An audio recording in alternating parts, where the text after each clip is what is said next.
araw po sa inyo. Ako po si Sir Henry. May ikukwento lang po ako sa inyo. Sana po ay magustuhan ninyo. Noon pong 2012 ay nakapagtrabaho ako sa isang liblib na baryo dito sa atin. Hindi ko na lang po babanggitin kung saan. Basta po ay malayo ito sa kabihasnan. Nasa dulo ng Pilipinas at halos wala ng signal ng cellphone. Nakapagtrabaho ako roon dahil sa kakulangan ng guro. May mga guro na lumipat sa ibang paaralan dahil sa kakulangan ng pasahod. Kaya naman ay nagbakasakali ako na makapasok doon. Sa kabutihang palad naman ay natanggap ako. Noong una ay hindi ko gusto ang lugar na yon. Napaka-primitive kasi ng pamumuhay. Wala halos kuryente, walang internet. Pero habang tumatagal ako roon ay natutunan kong mahalin ang lugar.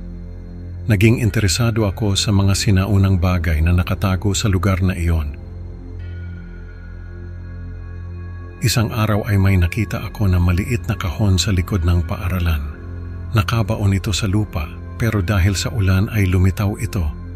May kakaibang ukit sa kahon na iyon. Parang may mga simbolo na hindi ko maintindihan. Sabi ng isa kong kasama sa trabaho ay, "Huwag ko raw bubuksan yung kahon." May isang masamang mangkukulam daw noon sa lugar nila at marami itong isinumpang bagay. Baka raw isa na yung kahon na iyon sa mga isinumpang bagay ng mangkukulam. Pero dahil sa pagkaosyoso ko, ay binuksan ko pa rin yung kahon. Sa loob noon ay may isang amulet na gawa sa bakal. Parang may disenyo ito ng mga ahas na nagkakagatan. Nakakatakot tignan yung amulet. Hindi ko maipaliwanag kung bakit. Pero habang tinitignan ko yon ay parang may bumubulong sa akin na itapon ko na lang ito at huwag nang pakialaman. Pero dahil sa matigas ang ulo ko ay hindi ko pinakinggan yung bulong. Bagkus ay nag-research ako tungkol sa amulet. Wala akong nahanap na kahit ano sa internet. Pero habang tinitignan ko yung amulet ay may napapansin akong mga kakaibang bagay.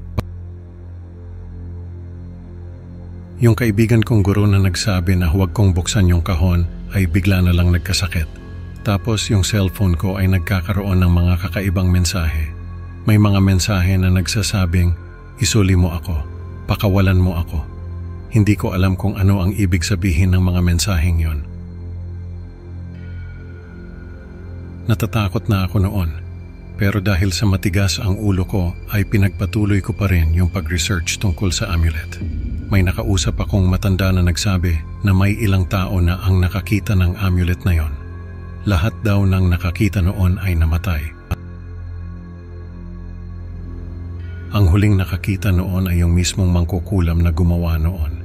Hindi raw alam ng matanda kung ano ang ibig sabihin ng mga simbolo sa amulet. Pero sa pagkakaalam niya ay isinumpa ng mangkukulam ang amulet na ito para maging sanhi ng kamatayan ng mga taong makakakita nito.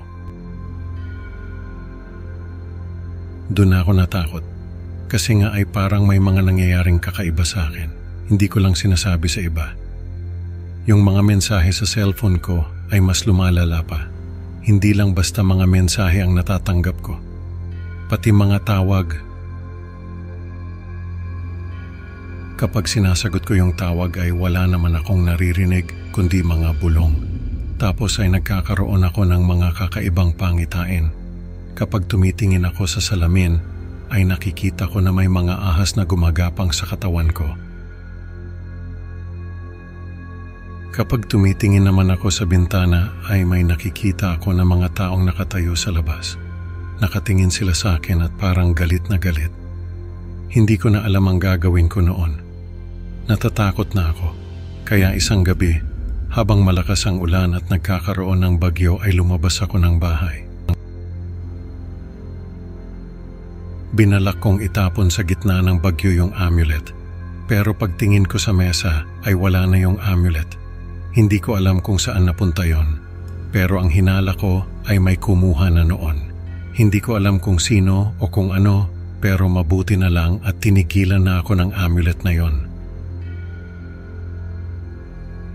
Hanggang ngayon ay hindi ko pa rin alam kung saan napunta yung amulet.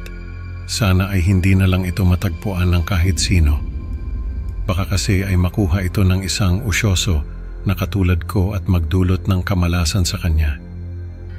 Sa ngayon ay maayos naman ang buhay ko. Nakapag-asawa na ako at may anak. Pero minsan ay naiisip ko pa rin yung amulet. Sana ay hindi na ito matagpuan ng kahit sino. Ang kwento ni Sir Henry ay nagpapaalala sa atin na ang curiosity ay may kapalit na panganib. Maraming salamat sa pakikinig, mga ka-creepy. Huwag kalimutang mag-like at mag-subscribe para sa mas marami pang nakakatakot na kwento. Excited na akong makita kayo sa susunod na upload. Hanggang sa muli, ingat sa mga kahon na inyong binubuksan. Baka may sumpa.